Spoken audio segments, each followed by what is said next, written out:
అందరికీ నమస్కారం అండి. నా పేరు షిరీన్ శ్రీరామ్. నేను ఒక సినిమా దర్శకుడిని. నేను ప్రేమించొద్దు అని ఒక పాన్ ఇండియా మూవీ తీశాను. అయితే 2015లో రవికిరణ్ అని ఒక డైరెక్టర్ నాకు రెగ్యులర్గా, అంటే నా సర్కిల్లో, ఫిలిం సర్కిల్లో నాకు ఫ్రెండ్స్గా కొంతమంది ఉంటారు కదా, దాంట్లో రవికిరణ్ అని ఒక డైరెక్టర్ నాకు రెగ్యులర్గా సినిమా తీద్దాం భయ్యా అని రిక్వెస్ట్ చేసేవాడు.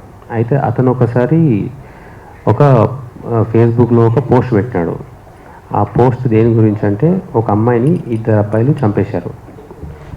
సో అది నాకు చాలా ఇంట్రెస్టింగ్ అనిపించి నేను రవికిరణ్కి ఈ లైన్ మీద మనం సినిమా తీద్దామని అక్కడి నుంచి నేను అతను ఒక 2-3 డేస్ నాతో వర్క్ చేసిన తర్వాత ఇది నాకు ఇంట్రెస్టింగ్ అనిపించి ఇదే కథని నేను ఒక బస్తీ అమ్మాయి కథగా నేను మార్చి చేస్తున్న క్రమంలో నాకు సాయి రాజేష్ అని ఒక డైరెక్టర్ పరిచయం అయ్యాడు. అంతకుముందు తెలుసు నాకు అతను. సో అతను నాకు ప్రొడ్యూసర్గా పరిచయం అయ్యాడు. ప్రొడ్యూస్ చేస్తానని చెప్పాడు నాకు. ఒక 1 year నా టీంతో, 6 member టీంతో నేను అక్కడ వర్క్ చేశాను డైరెక్టర్గా. సో 1 year మేము స్క్రిప్ట్ ఫినిష్ చేసినాము. సినిమా ఇంతకు అవుతలేదు అని డిలే అవుతుంది. అతను సినిమా చేస్తాను అని డిలే చేశాడు చాలా. ఇంకా 1 year అయిపోయాక నేనే మెసేజ్ పెట్టి వెళ్ళిపోయా. నేను అప్పుడేం నాకు అతనితో డిఫరెన్సెస్ ఏం లేవు.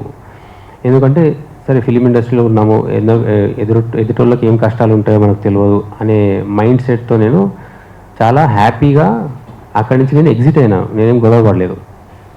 2023లో చూస్తే అదే బస్తీ అమ్మాయి కథని, బస్తీ అమ్మాయి ఇద్దరు అబ్బాయిల్ని ప్రేమించే కథని ఈయన సాయి రాజేష్ అనేటైనా బేబీ అని ఒక బూత్ సినిమా తీసిండు. నేను బూత్ సినిమా అని ఎందుకు అంటున్నానంటే, నేను రాసిన కథ ఏదైతే బస్తీ అమ్మాయి అనగానే మనకు ఒక అమాయకత్వం, ఒక ఇన్నసెన్స్ కనిపిస్తుంది. ఆ ప్రేమించొద్దు సినిమా కథని ఈయన అది బూత్ సినిమాగా మార్చిండు. అయితే ఇనిషియల్ స్టేజ్లో నాకు ఇది అర్థం కాలేదు, ఏం చేస్తున్నాడు ఈయన అని.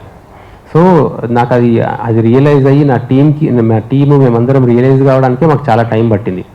కానీ నేను ఎక్కడ కూడా 2020లో చాలామంది అడుగుతారు ఎందుకు లేట్ వచ్చినామని. 2023 జూలైలో ఆయన సినిమా రిలీజ్ అయినప్పుడు నేను ఎక్కడ కూడా రచ్చ చేయలేదు, ఎక్కడ కూడా ఎవరు చెప్పలేదు, నా క్లోజ్ ఫ్రెండ్స్ కూడా ఎవరు చెప్పలేదు.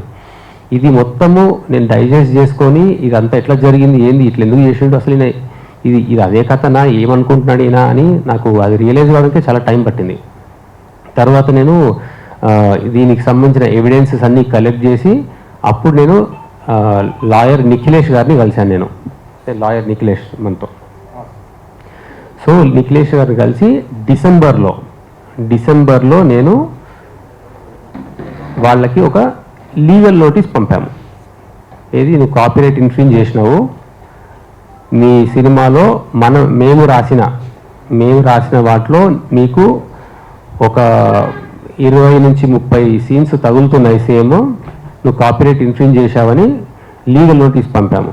ఆ లీగల్ నోటీస్ పంపితే యాక్చువల్లీ ఇవి ఇంత తప్పు చేసినా కూడా ఒక క్షమించుతూనే వెళ్ళిపోతుంది. అంటే అంత మైండ్ సెట్ ఉన్న పీపుల్ మనం. కానీ ఆయన ఏమన్నాడు అందులో లీగల్ నోటీస్ రిప్లైలో, షిరీన్ శ్రీరామ్కే నేను కథ చెప్పినా అని అన్నాడు. ఆయన నా కథ చెప్పిండంట. ఆయనకంత సీన్ లేదు, ఆయనకంత కేపబిలిటీ లేదు. ఎందుకంటున్నా అంటే 2015లో హృదయకాలయం అనే ఒక సినిమాకి టీజర్ డైరెక్ట్ అండ్ ఎడిట్ చేసి ఇచ్చిన ఆయనకు ఫ్రీగా అంటే రిక్వెస్ట్ మీద ఎడిట్ చేసి ఇచ్చిన ఆయనకు నేను. అది యూట్యూబ్లో 1 million views వచ్చింది. అది ఆయనకు అది పబ్లిసిటీగా ఉపయోగపడింది. అంటే తనకు ఫేవర్ చేసిన వాళ్ళని కూడా వెన్నుపోటు పొడవగలే అంత గొప్ప మనస్తత్వం ఉన్న పర్సన్ సాయి రాజేష్. అయితే అప్పుడు కూడా నేను పబ్లిక్ ఎప్పుడు రాలేదు. ఈ నోటీస్ నాకు రిప్లై వచ్చిన తర్వాత కూడా నేను నిఖిలేష్ గారు నేను వెళ్ళి రాయదుర్గం పోలీస్ స్టేషన్లో కేసు ఫైల్ చేశాం. ఇది ఎప్పుడు ఫిబ్రవరిలో ఫైల్ చేశాం. ఇంతవరకు నేను ఎక్కడా కూడా మీడియా దగ్గరికి వెళ్ళలేదు. అయితే మీడియాలో 2 days తర్వాత మీడియాలో కొంచెము దాని గురించి ఇన్ఫర్మేషన్ కరెక్ట్గా రాలేదన్నమాట. నేను యాక్చువల్లీ పోలీసు కేసు పెట్టిన తర్వాత మీడియాలోకి ఎట్లా వచ్చిందో నాకు తెలియదు. వాళ్ళ లీక్స్ వాళ్ళకు ఉంటాయి, వాళ్ళ సోర్సెస్ వాళ్ళకు ఉంటాయి, వాళ్ళు తీసుకున్నారు. దాని నుంచి తీసుకొని పేపర్లో రిపబ్లిక్ టీవీ అంత పెద్ద రిపబ్లిక్ టీవీ, టైమ్స్ నౌ అంత పెద్ద ఛానల్స్ వెబ్సైట్లో ఆ న్యూస్ వచ్చింది కాబట్టి క్లారిఫికేషన్ చేసుకోవాల్సిన అవసరం నాకు ఉంది కాబట్టి నేను బయటికి వచ్చి ఒకే ఒక రోజు మళ్ళీ ఒక రోజు క్లారిఫికేషన్ ఇచ్చుకున్నా. ఏది అది దీనిలో కొన్ని న్యూస్ కొంచెం అంటే మొత్తం క్లారిటీ ఇచ్చాను దాని గురించి. ఒక 1 డేనే ఇచ్చిన, మళ్ళీ కూడా రచ్చ చేయలేదు. నేను ఆ రచ్చ చేయలేదు అసలు. అట్లాంటి ఇంటెన్షన్ నాకు లేదు. ఎందుకంటే నేను లీగల్గా వెళ్తున్నా, నాకు మన లీగల్ సిస్టమ్ మీద నాకు పూర్తి నమ్మకం ఉంది. కానీ వీళ్ళు ఏం చేసినారు, ఇప్పుడు ఇంకొక స్టెప్ ఎక్కువ ఎక్కినరు. ప్రతి ఒక్క ఫిలిం అసోసియేషన్కి వెళ్ళి ప్రతి ఒక్క chamber, Telangana film chamber, Telugu film chamber, మీకు producers council, writers association, directors అన్నిట్లో ఆ లెటర్లు రాయడం స్టార్ట్ చేసేది. షిరీన్ శ్రీరామ్ లాంటోడు అంటే దాని మీనింగ్ ఎట్లా అంటే ఇట్లాంటి ఇండివిజువల్స్ని మనం పనిష్ చేయాలి, షిరీన్ శ్రీరామ్ లాంటి వాళ్ళు ఇండస్ట్రీలో ఉండొద్దు అనే రేంజ్లో చెప్పిండు. సో ఇప్పుడు నేను రిప్లైగా తెలంగాణ ఫిలిం ఛాంబర్ వాళ్ళకి నాకు తెలంగాణ ఫిలిం ఛాంబర్లో మెంబర్షిప్ ఉంది. నేను రిప్లైగా వాళ్ళకి ఏం చెప్పానంటే, నేను ఇది లీగల్గానే వెళ్ళాలనుకుంటున్నా సార్. నేను actually Telangana film chamber president secretary గారితో కూడా మాట్లాడితే మీరు లీగల్గా ఉంది కదా, మీరు లీగల్గానే వెళ్ళండి అని సూచన ఇచ్చినారు. కానీ అక్కడ కూడా నేను ఎప్పుడు ఏంటిది ఇట్లా నేను బద్నాం చేయాలి అనే ఇంటెన్షన్తో లేను. కానీ లీగల్గా ఉన్న మ్యాటర్ని ఈయన ఎందుకు అన్ని ఛాంబర్లలో వెళ్ళి నా పేరు బద్నాం చేస్తున్నాడు? ఎందుకు అనంటే ఇక దొంగ దొరికిపోయింది కాబట్టి ఫస్ట్ వీళ్ళని బద్నాం చేద్దాం, వీళ్ళు ఎట్లయినా ఒక మెలైన్ చేస్తే అప్పుడు ఏమంటారు తాను ఎస్కేప్ కావచ్చు అని ఒక చాలా పెద్ద కుట్ర చేసిండు. ఇలా మెయిన్గా ఏంటంటే నాకు హైయెస్ట్ థింగ్ కాలింది ఏంటంటే, నేను ఒక నా దగ్గర ఎంతో స్టఫ్ ఉంది కాబట్టి ఆయన నన్ను హృదయకాలం ట్రైలర్ నేను చేయించగలుగుతా అని ఆయనకు నమ్మకం కలిగింది. నా సినిమా స్టోరీలో ఎంతో దమ్ముంది కాబట్టే అతనికి కొట్టేయాలనే బుద్ధి కలిగింది. అందుకే నేను క్లియర్గా చెప్తున్నాను, ఫిలిం మేకింగ్కి ఆయన అర్హుడు కాదు. సో అందుకే ఇప్పుడు నేను ఈ పర్టికులర్ టైంలో ఎవిడెన్సెస్ అనేవి సబ్మిట్ చేయాల్సిన బాధ్యత నాకుంది కాబట్టి ఆ పూర్తి ఎవిడెన్సెస్ నేను మీడియా ముందుకు నేను ఈ టైంలో సబ్మిట్ చేస్తున్నాను. నేను ఛాంబర్లో సబ్మిట్ చేస్తాను, తెలుగు ఫిలిం ఛాంబర్లో సబ్మిట్ చేస్తాను, తెలంగాణ ఫిలిం ఛాంబర్లో కూడా నేను సబ్మిట్ చేస్తాను. ఇప్పుడు ఈయన చరిత్ర మొత్తము ఒక పుస్తకం అయింది. మెల్లిమెల్లిగా రాసుకుంటూ వెళ్తే ఇదంతా ఒక పుస్తకం లాగా తయారైంది. సో ఆ పుస్తకానికి నేను బేబీ లీక్స్ అని పేరు పెట్టాను. ఈ లీక్స్ ఇప్పుడు మీడియా ముందు నేను అందరికీ ప్రజెంట్ చేస్తున్నాను. అండ్ దీని తర్వాత రవికిరణ్ గారు ఒక 2 minutes మాట్లాడతారు. అండ్ లాయర్ గారు కూడా ఆయన పర్స్పెక్టివ్, ఇది లీగల్ ఇష్యూ ఏముంది దీనిలో అని మాట్లాడతారు. ఓకేనా? ఈ బుక్ టోటల్ 72 page బుక్ అండి. ఇది ఆన్లైన్ PDF కూడా దొరుకుతుంది. దీనికి వెబ్సైట్ కూడా ఉంది. ఈ వెబ్సైట్లో మొత్తం ఇదే బుక్ మొత్తం ఉంటుంది. ఈ బుక్ ప్రింట్ అందకపోయినా కానీ PDF ప్రింట్అవుట్ తీయచ్చు. ఈ వెబ్సైట్ babyleaks2023.blogspot.com, ఈ స్కాన్ కోడ్ కొట్టినా మీకు వచ్చేస్తుంది. మీడియాకి దీన్ని ఎక్స్ప్లెయిన్ చేస్తూ మేము వీడియోలు కూడా చేశాము. ఎందుకంటే ఎక్కడ కూడా మా సైడ్ తప్పు లేదని బలంగా నమ్ముతున్నాం కాబట్టి అతను ఒక క్రిమినల్ మైండెడ్ పర్సన్ కాబట్టి ఈ స్టెప్ తీసుకోవాల్సి వచ్చింది. ఒక్కసారి సారీ అనే మాటతోని పోయేదానికి, గోటితో పోయేదాన్ని గొడ్డల దాకా తెచ్చుకుంటా అంటారు కదా, ఒక్కసారితో పోయేదాన్ని ఇంత దూరం తెచ్చుకున్నాడు. మా సైడ్ ఫుల్ నిజం ఉంది కాబట్టే మేము ఈ పుస్తకం ఈరోజు రిలీజ్ చేయాల్సిన పరిస్థితి ఏర్పడింది. అండ్ దీని గురించి నాకు ఆ జర్నీ స్టార్ట్ అయినప్పుడు, ఎందుకంటే ఆ బేబీ డైరెక్టర్ ఏమంటున్నాడు, షిరీన్ శ్రీరామ్కి నేను కథ చెప్పినా అంటున్నాడు కదా, అది పచ్చి అబద్ధం అని చెప్పడానికి ఈరోజు రవికిరణ్ అని ఎవరైతే ఆ ఆర్టికల్ షేర్ చేస్తే అతనికి నేను స్పెషల్ థ్యాంక్స్ చెప్పాను. 27 ఇదిగోండి, దీంట్లో రవికిరణ్ దీనిలో పెట్టాను, హాయ్ పీపుల్. ఇది మేము పబ్లిక్లో అనౌన్స్ చేసిన మా ప్రాజెక్ట్ ఆడిషన్స్ కూడా అయినాయి. మరి ఆయన ఏ వరల్డ్లో ఉంటున్నాడో తెలియదు. ఇది చాలా క్రిమినల్ యాక్ట్. ఇది hi people, is everything fine, I'm doing a movie with Amrutha productions, produced by Sai Rajesh and another big production house. ఈ బిగ్ ప్రొడక్షన్ హౌస్ అంటే ఇది గీతా ఆర్ట్స్. ఎందుకంటే నాకైనా గీతా ఆర్ట్స్కి పరిచయం చేస్తాను అన్నాడు కాబట్టి వెళ్ళినా, ప్రొడ్యూస్ చేస్తా అంటే. లేకపోతే ఆయన దగ్గరికి వెళ్ళాల్సిన కర్మ నాకు లేదు, ఆయన కేపబిలిటీ నాకు తెలుసు. So it's a sensational coming of age teen love story, teenage love story ఇది. అంటే విచ్ ఈజ్ ప్రేమించొద్దు. అయితే అప్పుడు దాని పేరు కన్నా ప్లీజ్ అని పెట్టుకున్నాం వర్కింగ్ టైటిల్. ఇక్కడ మీరు లాస్ట్ లైన్ చూస్తే, special thanks to Ravikiran for triggering the story idea in my mind. నా మనసులో, నా మైండ్లో ఈ ఐడియా రావడానికి కారణమైన రవికిరణ్కి నేను థ్యాంక్స్ చెప్పదలుచుకున్నాను అన్నాను అని. ఒకవేళ ఇదైతే ఆయన అక్కడే నా కథని నువ్వు వేరేకి థ్యాంక్స్ ఎందుకు చెప్తున్నావు అని అనేటోడు. కానీ మనోడు ఏం చేసిండు, మామూలుడు కాదు, కమెంట్ పెట్టిండు చూడండి కింద, ఎక్స్పెక్టింగ్ ఎ సెన్సేషన్, ఎవరు, Sai Rajesh Baby director, expecting a sensational project, ఆ స్టోరీలో అంత విషయం ఉంది, I'm proud to be associated with this product, good luck Shireen అని నాకు పబ్లిక్లో ఫేస్బుక్లో థ్యాంక్స్ చెప్పిండు దాని గురించి. ఓకే, సో ఇప్పుడు రవికిరణ్ అనేటైనా ఎవరైతే నాతో నా షార్ట్ ఫిల్మ్స్ చేసి నా జర్నీలో ఉన్నాడో అతను దీని గురించి కొంచెం మాట్లాడతాడు. నమస్కారం. ఇప్పుడు కోర్ట్స్ దగ్గరికి వెళ్తాం, న్యాయం జరుగుతుందని, తర్వాత పోలీసుల దగ్గర కూడా వెళ్తాం, ధర్మం నిలబడుతుందని, తర్వాత వచ్చేది మీ దగ్గరికే. సో మీ వల్ల ఇది న్యాయం మాకు జరగాలనేది మా ఒక కోరిక. సో బేసికల్గా నా ఇంట్రొడక్షన్ ఏంటంటే, I'm a film maker.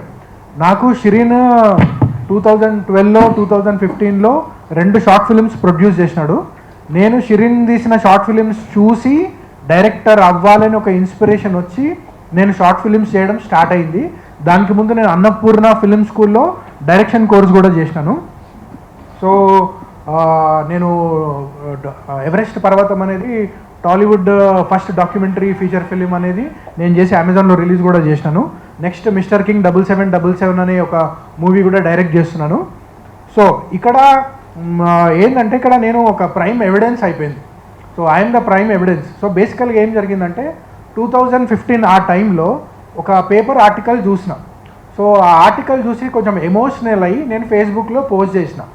So చాలామంది నా ఫేస్బుక్లో చాలామంది ఉన్నారు, బట్ షిరీన్ ఆ చిన్న ఆర్టికల్ని చూసి ఇన్స్పైర్ అయ్యి దాంట్లో ఏదో విషయం ఉందని అతను నమ్మినాడు. సో కాల్ చేయడం జరిగింది, నేను షిరీన్ దగ్గరికి వెళ్ళడం జరిగింది. సో షిరీన్ నాకు ఏం చెప్పిండంటే, ఆ పేపర్ ఆర్టికల్ చూసి ఇది మూవీ తీస్తే ఎలా ఉంటుంది అని కాసేపు డిస్కషన్ కూడా చేయడం జరిగింది.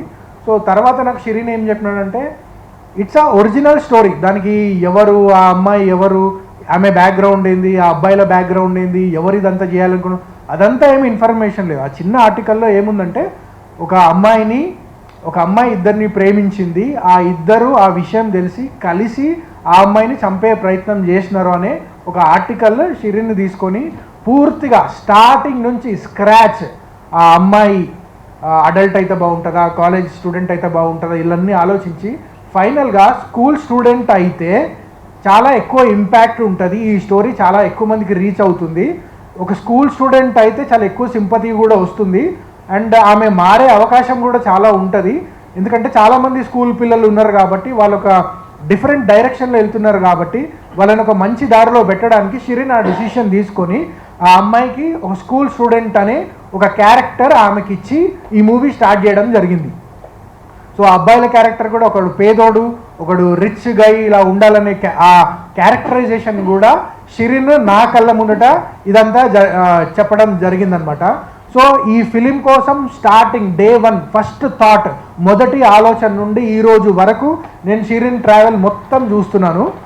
సో ఇక్కడ నేను చెప్పేది ఏంటంటే, ఇప్పుడు వాళ్ళు నిజం చెప్తున్నారా మేము నిజం చెప్తున్నా ఇదంతా తేల్చాల్సింది మనం కాదు. నేను లై డిటెక్షన్ టెస్ట్ కోసం నేను రెడీ. సాయి రాజేష్ రెడీయా? ఈరోజు నేను లై డిటెక్షన్ ఒక్కసారి కాదు 10 సార్లు వస్తా.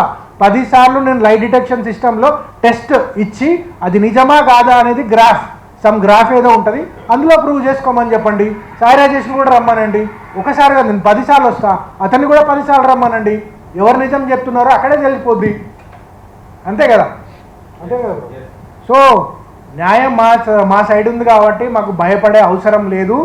ఈ కోర్టే కాదు, సుప్రీంకోర్టు, ఎనీ కోర్టు మేము రావడానికి రెడీ ఉన్నాం. సో అందులో ఏమీ ఇది లేదు. So coming to this post, Sai రాజేష్ని నేను 10 years బ్యాకే అన్బ్లాక్ చేసిన. ఎందుకు అన్బ్లాక్ చేసిన అంటే, ఐ డెంట్ ఫీల్ అతనితో నేను మందు కూడా కొట్టిన, పబ్స్ కూడా వెళ్ళిన, కానీ అతన్ని అన్బ్లాక్ చేయాల్సిన అవసరం నాకు వచ్చింది. ఎందుకంటే ఐ డెంట్ ఫీల్ గుడ్. ఆ పర్సన్ని చూస్తే నాకు నచ్చలేదు. ఎందుకు నచ్చలేదని నేను 10 years బ్యాక్ వచ్చి చెప్పాల్సిన అవసరం ఇదంతా లేదు. ఒక పర్సన్ నచ్చలేదంటే నచ్చలేదు, బట్ 10 years తర్వాత ఇదంతా జరగడం సో సాడ్. సో ఇక్కడ మెయిన్ థింగ్ ఏంటంటే, షిరీన్ అనే అతను ఒక ఫెలో ఫిల్మ్ మేకర్. ఒక సినిమా 9 years నుంచి చేస్తున్నాడంటే దానికి చాలా రెస్పెక్ట్ ఇచ్చి అతను చేసుకునే పని అతను చేసుకొని ఇవ్వాలి. బట్ ఫిలిం షూట్ చేస్తుంటే ఆ స్క్రిప్ట్ దొంగలించి మరి సినిమా చేయాల్సిన అవసరం అతనికి లేదు. అండ్ June 7th ప్రేమించొద్దు అనే మూవీ రిలీజ్ అవుతుంది. రిలీజ్ టైంలో రిలీజ్ గురించి ప్రమోషన్స్ చేసుకోవాలా, లేకపోతే దీని గురించి ఇదంతా అవసరమా? అతని డ్రీమ్, అతను చిన్నప్పటి నుంచి కల కానీ ఒక డ్రీమ్ అది, అట్లాంటి డ్రీమ్ని అతను నాశనం చేసే ప్రయత్నం చేసినాడు. సో దయచేసి మీరు ఖచ్చితంగా న్యాయం జరిపించాలని మీ అందరినీ నేను కోరుతున్నాను. సో ఇదంతా ఎవిడెన్స్ అండి, ప్లీజ్ దయచేసి చాలా డీటెయిల్గా ఈచ్ అండ్ ఎవ్రీ లైన్ చూడండి. ఇన్నాళ్ళు ఎవిడెన్స్ లేదు ఎక్కడ ఎవిడెన్స్ అని అడిగినారు కదా, హిస్టరీలో ఇంత పెద్ద ఎవిడెన్స్తో ఇప్పటివరకు ఏ ఫిల్మ్ మేకర్ రాలేదండి. సో దయచేసి మీరు ఎలాగైనా సరే ధర్మం నిలబడేలా, ఏదైతే సినిమాలు అతను హిందీ అంటున్నారు, ఇంకా వేరే వేరే లాంగ్వేజ్ అంటున్నారు, అన్నిటికీ ఈయన పేరు వేయాలనేది రెండో డిమాండ్. దాంతోపాటు ఇప్పటిదాకా వాళ్ళు ఏదైతే ఈయన ప్రాపర్టీ మీద వాళ్ళు సంపాదించుకున్న పేరు కావచ్చు, డబ్బు కావచ్చు, దాంట్లోంచి కూడా చట్ట ప్రకారం ఎంతైతే ఈయన షేర్ కావాలో అంతా డిమాండ్ చేస్తున్నారు. అలాగే మూడో డిమాండ్ ఏంటంటే వీళ్ళు స్క్రిప్ట్ను అమ్మకూడదు అండ్ స్క్రిప్ట్ను వేరే భాషలోకి డబ్ చేయాలన్నా రీమేక్ చేయాలన్నా చట్ట ప్రకారం నాకే చెల్లుతుంది కాబట్టి అది కూడా నాకే ఇవ్వాలని శ్రీరామ్ గారు మీడియా ముఖంగా అందరికీ చెప్పదలుచుకున్నారు. సరే, ఇంకా మిగతా ఏవైతే ఉంటాయో మీకు ఏదైనా డౌట్స్ ఉంటే ఆయనని క్వశ్చన్ చేయొచ్చు. 100%గా ఆయనకి న్యాయం చేస్తుంది, గట్టిగా పోరాడదాం. ఇట్లాంటి ఎవిడెన్స్ ఉన్న కేసు ఒకటి ఉంది. ఈ ఇండస్ట్రీలో ఇంత పకడ్బందీగా ఎవిడెన్స్ చూసుకున్నాడు. ఆయనకు 100% న్యాయం జరగాలని ఆశిద్దాం. చట్టాలు, కొత్త చట్టాలు, కోర్టులు అన్ని నిజానికి మంచి పర్సన్కి ఎప్పుడు కూడా అండగా ఉంటాయి. మనం కూడా అండగా ఉందాం. ఆయనకి న్యాయం జరుగుతుంది. And thank you very much. Srinu గారు ఒకసారి మీ పాయింట్ ఆఫ్ వ్యూలో. మనము వాళ్ళ సినిమా మీద నిజం ఒప్పుకోండి రాస్తున్నాము. సెకండ్ది compensation as per the copyright act. థర్డ్ది ఆ సినిమాని డబ్బింగ్ చేయొద్దు, ఇంకా ఏ లాంగ్వేజ్లో తీయొద్దు. కానీ సినిమా మీద మా పేరు అని చెప్పారు కదా, అది మాకొద్దు. అది ఒక బూత్ సినిమా. ఆ బూత్ సినిమా మీద నా పేరు ఉండడం అనేది నాకే ఇన్సల్ట్. అట్లాంటి డిమాండ్ నాకు లేదు ఇది. ఓకే, సో అంతే అండి. ఏమన్నా క్వశ్చన్స్?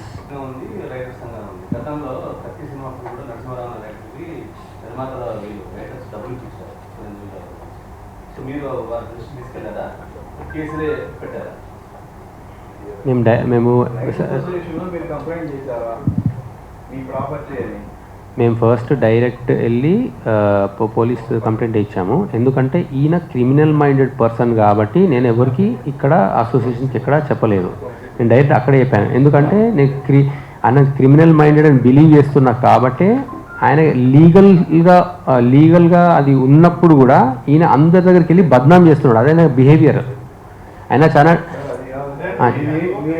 చెప్పండి.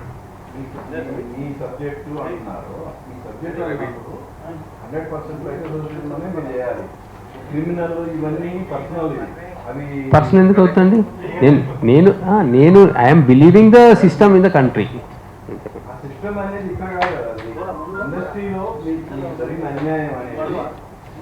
మీరు త్రూ అసోసియేషన్ ద్వారా పరిష్కారం చేసుకోవాలి. ఇది మీకు ఎంతకాలం మీరు ఇండస్ట్రీలో ఉన్నారో నాకు తెలియదు.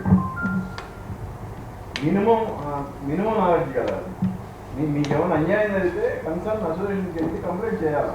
మీరు చేయకుండా నాకు పోలీస్ స్టేషన్లో చేస్తారంటే అది కరెక్ట్ కాదు కదా. అది నాకు ఈ అసోసియేషన్లో మెంబర్షిప్ లేదు. తెలంగాణ ఫిలిం ఛాంబర్లో నాకు మెంబర్షిప్ ఉంది.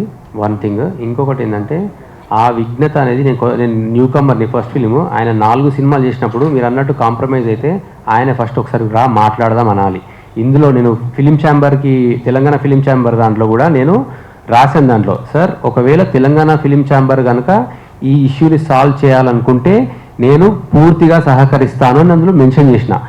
ఆ లైన్ చూసి అట్లీస్ట్ వాళ్ళకి మెచ్యూరిటీ ఉంటే, ఒక 4 సినిమాలు పెద్ద ప్రొడక్షన్ హౌసెస్ అవి, వాళ్ళకి ఆ మెచ్యూరిటీ ఉంటే అవునరా బాబు ఇది ఇండస్ట్రీలో మనం సాల్వ్ చేసుకోవాలి అని అనుకున్నప్పుడు వాళ్ళు నాకు రావాలి. ఇది మనం సాల్వ్ చేయాలి. వాళ్ళు రాలేదు.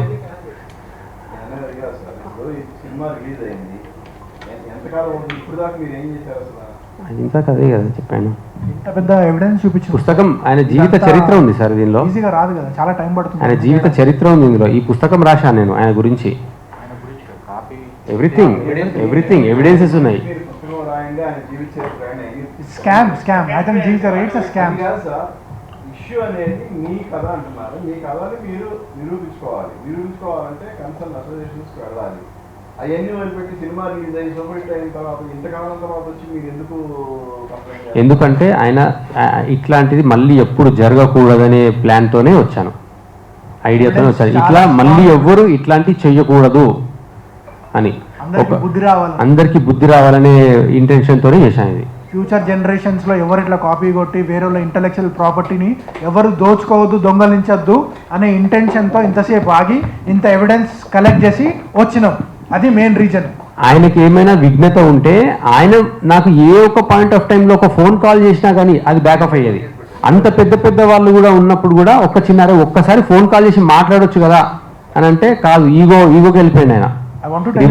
రివర్స్ లో ఆయన నా మీద అలిగేషన్ ఇస్తున్నాడు.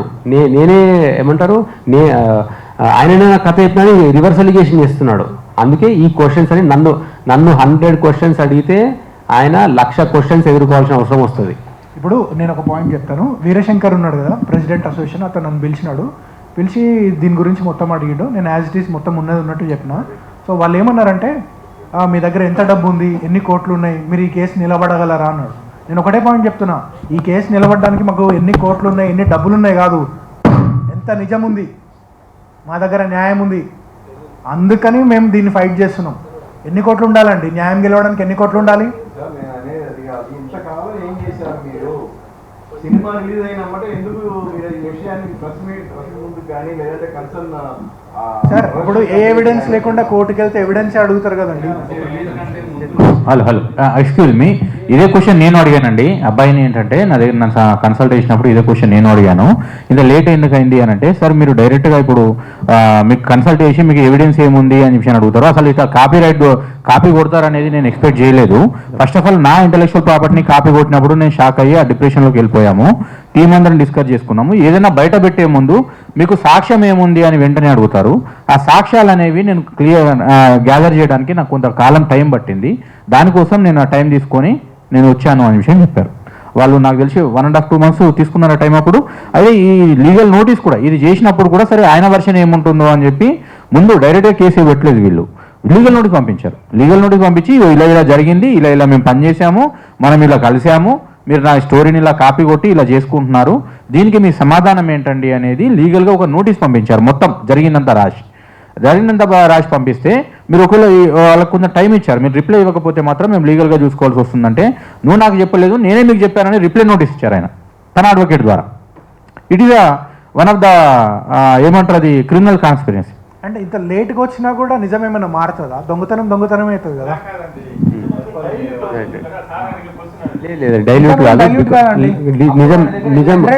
నిజం ఎప్పుడు డైల్యూట్ కాలేదండి. చరిత్ర మొత్తం మీరు తిరిగేసి చదువుకోండి, నిజం అనేది ఎప్పుడు.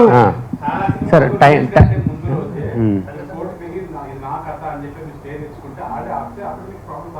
హిందీ ఆగుతుందండి, హిందీ ఫిలిం ఆగుతుంది మనకు. అది ఆగుతుందండి, హిందీ ఆగుతుంది. లాయర్ గారు చెప్తారు, చెప్పండి. సరే ఇది ఏదైతే ఉందో వాళ్ళు ఫర్దర్గా ఏదైతే ఇప్పుడు తన డిమాండ్స్ ఉన్నాయో దాంట్లోంచి మీ తను యాక్చువల్గా న్యూ కమర్ అండి. ఈ అసోసియేషన్ గురించి పెద్దగా అవగాహన లేదు ఆయనకి. Independent film maker, he has no subscription in that associations. ఆ అసోసియేషన్ మెంబర్షిప్ లేదు. అండ్ రెండోది ఆయన పెద్ద ప్రొడక్షన్ హౌస్లోంచి కనెక్షన్స్ ఉన్నాయి. ఈయనేమో నేను న్యూ కమర్ని వస్తున్నాను, నాకు సపోర్ట్ దొరుకుతుందా లేదా అనే ఒక కన్ఫ్యూజన్లో ఉన్నాడు. అదొకటి, దానికి కూడా అప్రోచ్ అవ్వలేదు. మేబీ ఇప్పుడు ఫ్యూచర్లో అప్రోచ్ అయ్యే అవకాశం ఉంది. సార్ యాక్చువల్లీ నేను ఇంతకుముందు కూడా చెప్పాను కదా, నేను ఫస్ట్ టైం ఫిలిం మేకర్ని. అక్కడ తెలంగాణ ఫిలిం ఛాంబర్కి, లేకపోతే ఈ డైరెక్టర్ ఎవరైతే ఉన్నాడో 4 సినిమాలు తీసినాడు ఆయన. తెలంగాణ ఫిలిం ఛాంబర్కి నేను ఆ సూచన చేసిన, ఏంటిది సార్ మీరు కనుక ఒకవేళ దీనికి సపోర్ట్ చేస్తే నేను కంపల్సరీ ఇక్కడే సాల్వ్ చేస్తాను, ఆ సూచన నేను చేసిన. ఇందులో ఎవ్వరు పెద్దోళ్ళైనా కానీ ఒక్కరికైనా ఆ థాట్ వచ్చుంటే అవునరా బాబు దీన్ని ఇక్కడే క్లోజ్ చేద్దాము అని అనుకునేటోళ్ళు వాళ్ళు. నన్ను అడగడం కాకుండా ఆ పెద్దవాళ్ళని అడగాలి ఆ విషయము. ఆయన వచ్చింది కదా మీ దగ్గరికి, క్లియర్గా చెప్పింది కదా అందులో, మనం ఇక్కడే సాల్వ్ చేసుకుందాం ఇండస్ట్రీలో అని అంటే మీరు లీగల్గానే సాల్వ్ చేసుకొని వాళ్ళు చెప్పిండ్రు. కాబట్టి నేను అట్లా కంటిన్యూ అయినా. ఇంకొకటి సార్ టైం విషయం చెప్తాను. టైం అంటే ఇది ఎమోషనల్ ఉంటుంది. ఎందుకంటే ఇప్పుడు ఇక్కడ నా ఫ్రెండ్ రూపక్ రొనాల్డ్స్ అని ఉన్నాడు, కాలేజ్ ఫ్రెండ్. అతను పరేషాన్ ఒక మూవీ తీసినాడు. సేమ్ సాయి రాజేష్ దగ్గర కొబ్బరి మట్ట సినిమా అని తీసినాడు. ఎవరు? రూపక్ డైరెక్టర్. ఆయన చెప్పుకోడు ఎప్పుడు, నీ ఫస్ట్ సినిమా ఏందిరా, నా college friend, film school friend నాకు, నీ ఫస్ట్ సినిమా ఏందిరా అని అంటే పరేషాన్ అని చెప్తాడు కానీ రానా గారు రిలీజ్ చేసిన రీసెంట్గా పరేషాన్ అని చెప్తాడు కానీ ఎప్పుడు కొబ్బరిమంట అని చెప్పాడు. అంత హారిబుల్ ఎక్స్పీరియన్స్ ఆయనకు సాయి రాజేష్తో. ఆయన నాకు స్క్రీన్ షాట్ ఇచ్చిండు, బుక్లో ఉంటుంది చూడండి. 5 years పనిచేస్తే ₹1 కూడా ఇవ్వలేదు ఆయనకు, ₹1 కూడా ఇవ్వలేదు. లాస్ట్ 5 years తర్వాత మెసేజ్ పెట్టిండు, సార్ నేను మిమ్మల్ని నమ్మి ఇన్ని రోజులు మీతో పనిచేసిన, ఆఖరికి సినిమా రిలీజ్ అయింది, మీరు హిట్ అయిందని కూడా పబ్లిక్కి చెప్తున్నారు, కొబ్బరిమట్ట సినిమా హిట్ అయిందని కూడా పబ్లిక్కి చెప్తున్నారు, నాకు ఒక ₹1 lakh ఇవ్వండి సార్ అని అడిగిండు. రూపకు 1 lakh 5 yearsకి ఎంత అవుతుందండి?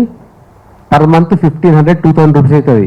ఒక జూనియర్ ఆర్టిస్ట్ వెళ్ళి ఒక జూనియర్ ఆర్టిస్ట్కి 3,000 ఇస్తారు, నాకు తెలిసి 3,000 ఇస్తారా, రఫ్ 3,000 1 day ఇస్తారు. ఈయన నెలకి 2,000 అడిగిండు. అడిగితే అది కూడా ఇస్తా అని చెప్పి ఎగ్గొట్టాడు. ఇప్పుడే రూపక్ దగ్గరికి వెళ్ళి ఒరే 5,000 ఏం చేసినవరా అంటే, అది అనుభవించడం తెలుస్తుంది. 5,000 ఏం చేసినవరా, ఈ స్క్రీన్ షాట్ నాకు ఎందుకు చూపెట్టలేరా, మేము ఇంతమంది ఉన్నాం రా అని అంటే, అది అనుభవించేటోడికి అర్థమవుతుంది అది ఆ పాయింట్. సో అందుకే ఇవన్నీ షాక్ వాల్యూలో ఉంటాయండి. ఇట్లాంటి వాళ్ళు ఉంటారా అని అనిపిస్తుంది. ఆ షాక్ వాల్యూ నుంచి బయటికి రావడానికి మనకు టైం పడుతుంది. Because industry is a very beautiful place. మనకు చాలా ఏమంటారంటే ఒకరికొకరు రెస్పెక్ట్ ఇచ్చుకొని మాట్లాడతారు. సార్ అంటారు, గారు అంటారు. నేను యాక్చువల్లీ తెలంగాణ నుంచి వచ్చిన, నాకు ఎక్కువ గారు అనే వర్డ్ అలవాటు లేదు నాకు. కానీ ఇండస్ట్రీలోకి వచ్చినాక అందరినీ గారు అని రెస్పెక్ట్తో సంబోధించడం ఇక్కడ నేర్చుకున్నా. సో ఇంత బ్యూటిఫుల్ ప్లేస్లో ఇట్లాంటి షాకింగ్ పీపుల్ ఉంటారని నేను ఎవరు ఎక్స్పెక్ట్ చేయరు. సో అందులోంచి బయటపడడానికి టైం పడుతుంది, అందుకే కొంచెం టైం పట్టింది. బట్ నిజం అనేది ఎప్పటికైనా బయటికి వస్తుంది, అది ఈరోజు వచ్చింది. అది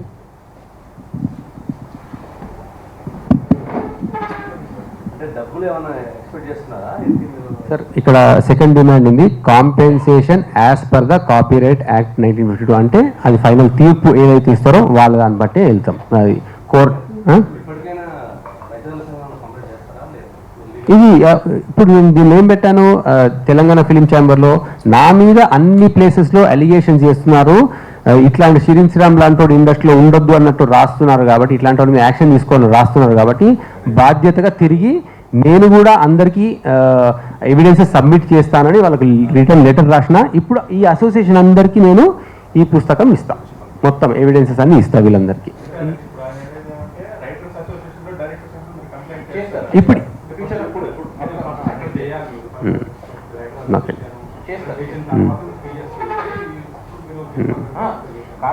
అసోసియేషన్కి కంప్లైంట్ ఇవ్వడానికి పిఎస్కి వెళ్ళడానికి సంబంధం లేదండి. లీగల్గా మనం ఎప్పుడైనా మనం డైరెక్ట్గా పిఎస్కి ఇచ్చేయచ్చు.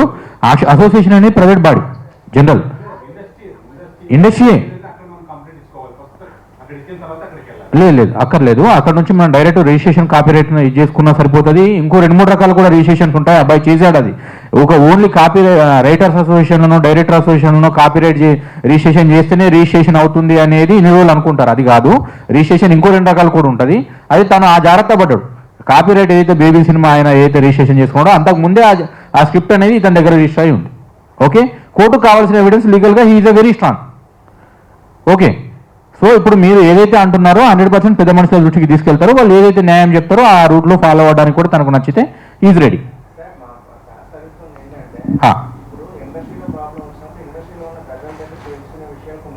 అవును అవును.